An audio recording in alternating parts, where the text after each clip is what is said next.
Welcome to the Women Inspire Aspire podcast. In this episode, I talked to Madhuri Subbarao about environment and behavioral change. Hi Madhuri, thank you for accepting my invite to appear in the podcast. How are you doing today? Hello Venkat, I'm doing good. Okay, it's a pleasure to have you in the podcast. Could you please go ahead and tell us about your background, where you are from, what do you do, etc.? Right, so a Bengalorean by heart. I'm India's also first sustainability psychologist. I'm a research scholar at the moment. I co-founded Friends of Lakes, work with closely on lake and environment. I also founded an organization called Earthitude Research Forum. Also, I have been in the past working with different MNCs in the capacity of environment, health and safety auditor, manager, as well as sustainability reporter.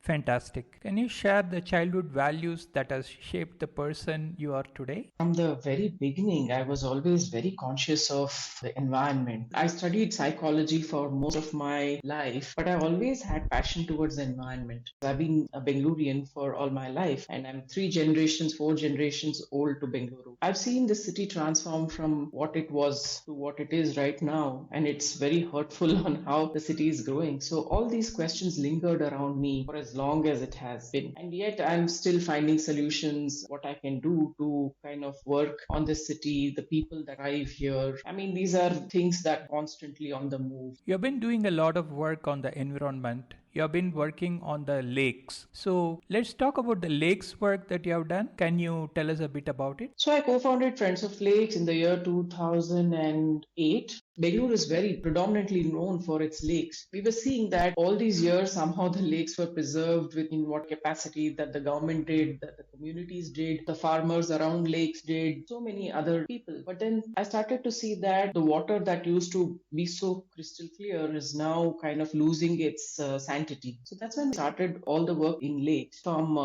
doing a lot of plugging to doing simpler things like understanding the water quality, understanding the uphill, downhill, water path, all of these things closely with communities, helping them understand who's their custodian of the lake and so many other things like that. But when I look back, I understand that all those things that I was doing was not leading to any great results, because as of now, I mean, as we speak, there's not even a single great lake in Bengaluru, which means to say that I have failed in all my projects that I've done to conserve lakes. I took a step back and I realized that it's time I rethink where I'm going wrong. And I realized that everything lies in the behavior of people, the way they are perceiving lakes, the way they're perceiving public assets, public goods, as we say, and what is their duty towards that. So I thought that this would be the right time to understand the root cause of the problem, which is people's mindsets, the habits that they form over their stay in Bengaluru or over their life that they spend in Bengaluru. Studied it for some time, started to do a lot of detailed research on people of Bengaluru. So that's how I said, let me start documenting all this. Let me start observing people's lifestyles. Let me start wondering. I started to wonder how they live like this, why they live like this, what change we can do to conserve the environment. So these were a lot of worms that were crawling everywhere around me. So that's what actually brought a lot of change in my thought process. I took the step back and I said, let's give all this a break, whether it is waste that I was working with, whether it was energy sector, whether it was soil, whether it was water. None of the sectors were showing any great results as we speak.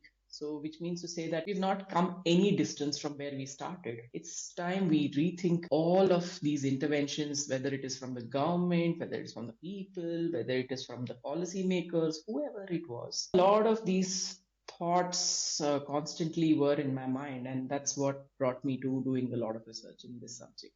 When you said none of your efforts are yielding results, there are a couple of things I want to discuss. One is Bengaluru has a moving population. Of course, Bengaluru is very active in the civic society, but the moving population couldn't be caring about the lakes and the environment as their own. That could be one reason. The other factor is the interactions of multiple government agencies. What is the primary reason for people's behavior? Where does the people behavior stem from? Why do you think these kind of behavior are being displayed? So there are many actual reasons why people behave like the way they do about the environment. I think some of the reasons trump the entire cause is that they believe that climate change or climate crisis is not a big thing. Today it's not raining, but tomorrow or next year it will definitely rain. This is the thought process. There's nothing emergency when it comes to climate crisis. The other reason is that there is nothing urgent. If we are not doing it today, we'll conserve tomorrow. Anyhow, we'll run out of resources. So what's the hurry to conserve? There's no urgency. Things like, it's not my mistake. I'm doing all that I can. I don't waste. It's somebody else that is wasting. Why am I made to feel the brunt of all those ill doings of others? So these are some reasons. Plus things like, I'm not bothered. I mean, I'm not affected. I have my AC rooms. Why will I be affected by the heat island effect? Yeah, somebody else is feeling it. That's not my problem. Things like, nothing's going to happen today only. It's fine. If it happens tomorrow, I don't even know if I live till then. So why should I? These are like some real responses that we see when I do some research in this subject and I try to understand how people are thinking. You will get to hear so much. The way they say that it's not my priority. Environment is not my priority. Though they say that they have a fast-paced life, they have to tend to people, their family members. They say it's never their priority. Who cares what they did? What I'm doing right now matters more. I have a life to live. I have so much of responsibilities. It doesn't matter. I mean, people are selling things to make money. So why should I not make money? I also want to live that life. I want to achieve everything that everyone else is achieving. Consumerism is at all-time high right now. It doesn't matter to them. These bad habits are also very impactful to the environment. Fast fashion, water wastage, in the name of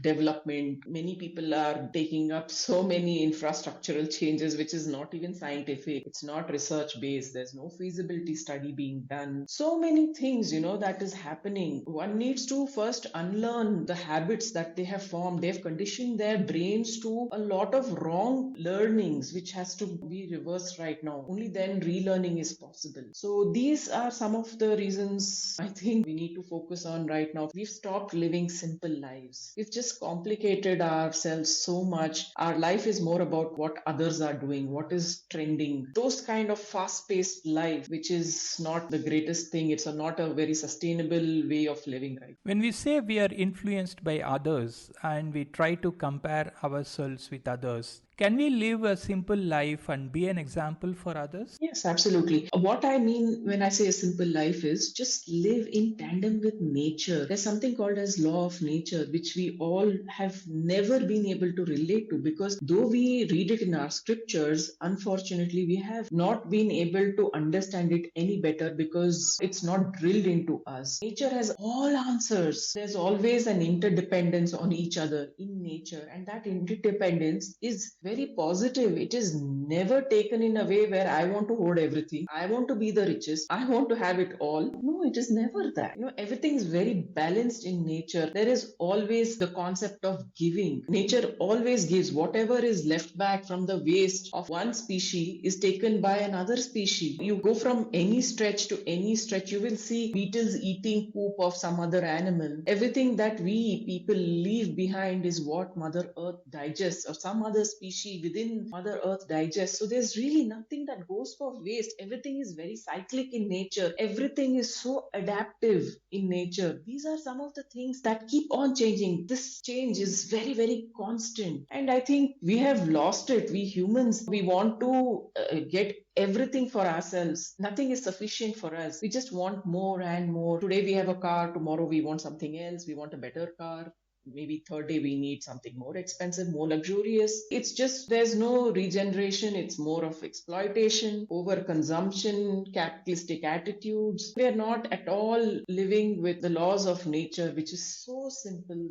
Can you give some tips about the laws of nature that you are talking about and what are the ways people can follow these laws of nature? So I'll give you an example. Suppose when I talk to some people, like some students or communities, I just ask them, after COVID came into our lives, the kind of obsession that people are having for cleanliness is way too much. We've done research papers in this subject, and I think I want to share this right now with you. COVID has changed a lot of our lifestyles. People are busy getting cleaner and cleaner and cleaner, not realizing the water wastage, the kind of resource wastage that is happening in this process of becoming clean. So I can have my hands cleaned with maybe a liter of water, whereas somebody else might need more than 2.5 liters of water. Again, after I use such less water, I can still feel very clean, and somebody who uses so much water still feels very unclean. So this is just a behavior. It's the way they have perceived water as a resource. They believe water is abundant. So we don't need to worry. Just because they get to see some water resource somewhere or it's coming in their taps, they think it is endless. It's just the way they have cognitively trained themselves to thinking that we have abundance of all these resources. So it's okay. I can afford to waste it, and we're not conscious about it.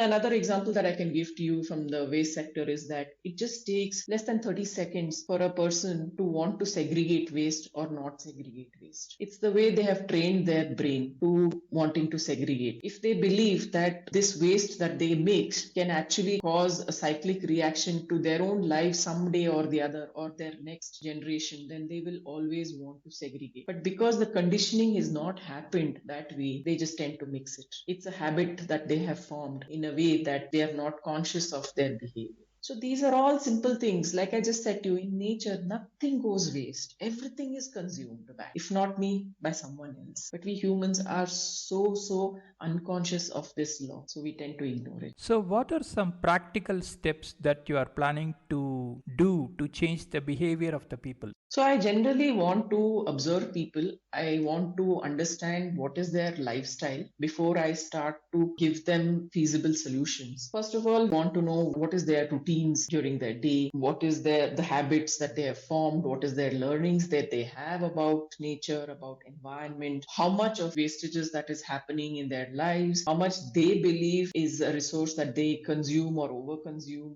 exploit on a day-to-day basis. All of these learnings will help us understand how we can work with them. Once that happens, when I say them, I don't mean an individual only. It could be a community, like a group of people, or the government, or maybe some institutions, or some corporates, or policy makers, anybody and everybody. This is what I understand about them. Formulate a whole lot of analysis and provide solutions. Come out with a solution which is more feasible to implement. Then I think it can always work it with the community. So, what are the key pillars that you are focusing on? One is, of course, not wasting the water, and the other is recycling the waste. Are there other things that you are looking at? I work with all the sectors of the environment, whether it is soil. I work with a lot of farmers. I understand a lot of their concerns, their day to day lifestyle that they live, the kind of irrigational practices that they have, how we can change their behavior to understanding soil, water, other energies that they use. So a lot of things that surrounds that. I work even with the energy sector.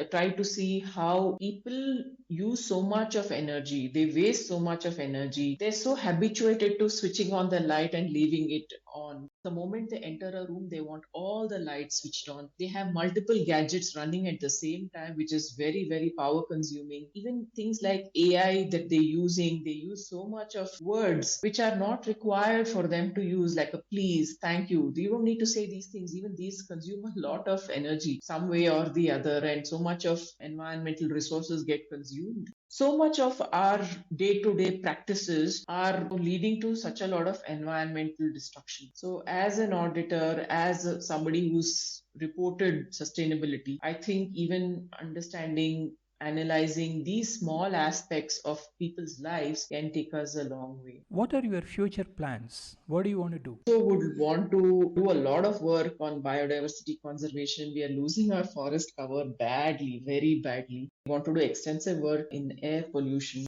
Make sure that cities like ours, which is a very urbanized setup, having really bad air, people are suffering with a lot of diseases. That aspect is addressed. I want to go understand why people don't choose to use public transport. And again, that's stemming from a behavioral issue. Along with that, yes, there are some practical issues also that are there on the road. But if we are not going to change our behavior, me as one, person, then the community is never going to understand their responsibilities and their duties towards the environment. So I want to bring that consciousness among people. I want to see that behavioral transformation in people. So that's what I'm striving for. Try to instill this thought in them on how we can change their behavior, their lifestyles for environmental protection and conservation. In a city like Bengaluru, whose population has crossed 1.5 crores right now, you realize the humongous efforts needed in creating awareness about behavioral change. This is a mass communication problem, right? You need to get the word out to everybody concerned, and all of them should listen and then adapt. So, what are the methods you are thinking of to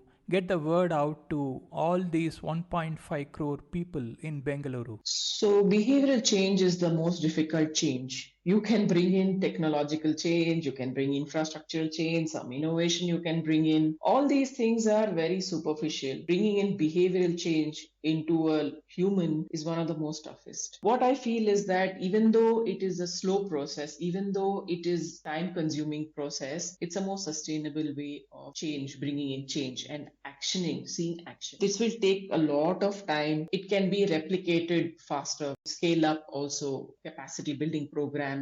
Research is something that's not a choice that many people, governments want instantly. They would rather look at what has been followed in the past. Have a lot of data. It is nice, can use that data and generate more data using that data, then bring in a change. If even train those people who are like municipality, I've done a lot of training for municipalities because they work with a lot of communities directly, training the bureaucrats, training students, catching them young, like really young children, changing their habits so that we don't need to, as they grow older, we don't need to put in more efforts. These are some efforts right now into. As far as the behavioral change is concerned, one of the things is that it needs constant reinforcement. They are so used to the ways of doing things so far. You conduct a workshop or a seminar or a class to do it in a different way. A week passes by, they follow your method, but they again fall back into the old methods, right? So, how do you plan to follow up to make sure that the people you trained are indeed doing the things in the new way consistently? So, like I said, behavioral transformation is the toughest one yet. Kind of understand the conditioning process. What are they conditioned to already? First, we need to help them unlearn that. Bringing in relearning process will take a lot of time. Gamify everything, because then what will happen is that it is somewhat more enticing, more educative, fun for them to learn. It's like a skill that they can learn. Yes, like you put it, it's time consuming and you need to hit it hard enough that it kind of installs into their deepest core. This is the effort. Push this again and again and again, conditioning them to get used to new learnings and follow what is pro environment. That's something that I want to work very strongly for. As of now, this concept of behavior and lifestyle transformation is very new. We need to put in more efforts to understand different pockets, their thinkings, their belief structure, their mindset, their patterns, their habits. So many aspects venture into understanding. There's lots of work that I need to do as yet. So I hope that is something that will come with years. Thank you for sharing your ideas and thoughts about what you want to do. We have spoken a lot about your work. Now let's talk about your hobbies and interests and what do you do in your free time. I'm a mother of a grown girl. She's studying her final year BSc. She's about to do her master's program next. Also studying in environment science and sustainability. So I have my hands full with her, guiding her, helping her adapt to different things. I also spend a lot of time with nature. I do action most of what I say, what I propagate, and that takes a lot of efforts because you need to walk the talk. I spend a lot of time perfecting that, trying out a lot of things. I experiment. Sometimes they go wrong. Sometimes they somehow work more magically. So I do all of that. I also travel sustainably. So I'm a very conscious traveler, give a lot of attention to what I eat. I'm very conscious about what I eat. I never waste. I have pets, I spend time with them too. This is what I like to do. Okay, wonderful. Apart from the environment, do you have any societal issues that you care about and want to do something about? There's one issue. Everyone is getting so educated. Everyone wants to do big, big things to make money faster, to have more posh lifestyles. But one thing that I want to propagate is that people need to live simpler lives. People need to live more earthy lives, connect to earth in all possible ways. People need to be able to respect people, kindness. So these are some things that I would love to do, and I spend a lot of time doing these things. Okay, fantastic. Thank you so much for spending time with us. I wish you all the best in your life and whatever you aspire to do. Please take care and bye for now. Goodbye. Thank you all. That was a great podcast with Madhuri Subbarao. Please subscribe to this channel and follow it for more awesome podcasts. Opinions expressed by the guests in this podcast are their own. The host or the sponsors of the podcast do not condone the opinions expressed by the guests or the actions arising out of those opinions. Any decisions or actions that the listeners might take as a result of listening to this podcast must be based on their own judgment and will be at their own risk. The podcast host or their sponsors will not be held responsible for the consequences of any actions and or decisions taken as a result of any content in this podcast.